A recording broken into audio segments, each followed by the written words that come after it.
যদি কুত্তার জবান থাকতো তো কুত্তা বেনামাজিকে বলতো যে আমি কুত্তা তো এজন্য সেজদা দেই নাই, আল্লাহ আমাকে বলে নাই তোকে সেজদা দিতে বলছে, তবুও দিলি না, তুই মনে রাখিস আমি কুত্তার চাইতে তুই নিকৃষ্ট। নবী সাল্লাল্লাহু আলাইহি সাল্লাম বলেছেন তোমাদের কি আমি বলে দিব না সবচেয়ে বড় ভিখারিকে? সাহাবীরা বলছেন ভিখারি তো আমরা মনে করি টাকা পয়সা নাই।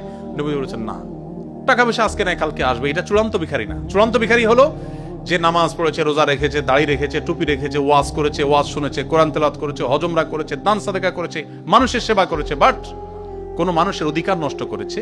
কিয়ামতের দিন সেই পাওনাদাররা সব উপস্থিত হয়ে যাবে।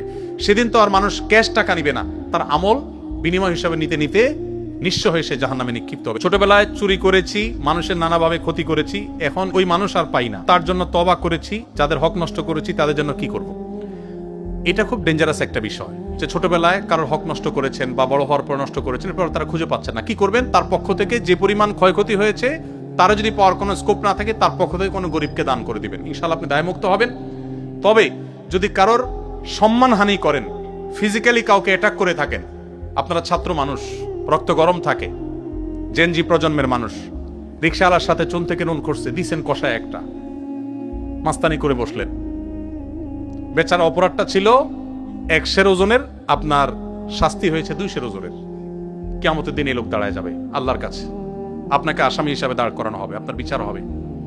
দুনিয়াতে এই লোককে আপনি আর হয়তো কোনোদিন খুঁজে পাবেন না। এটা খুব ডেঞ্জারাস। এই জন্য ভাইরা, তারুণ্যের এই চঞ্চলতা যেন আপনাকে অপরাধ, বিশেষ করে মানুষের প্রতি অন্যায় করতে কখনো প্ররোচিত না করে। আপনি নেকামল করতে পারেন আর না পারেন, আপনি ওয়াজ শুনতে পারেন আর না পারেন, আপনি জিকির আজকার করতে পারেন আর না পারেন, নফল নামাজ পড়তে পারেন আর না পারেন, দান সাদকা করতে পারেন আর না পারেন, হজমরা করতে পারেন আর না পারেন, আল্লাহর হস্তে কোনো মানুষের অধিকার নষ্ট বা খর্ব করবেন না। এই চেতনা যদি আপনার মধ্যে ধরে রাখতে পারেন, জান্নাতের পথ ইনশাআল্লাহ সুগম এবং সহজ।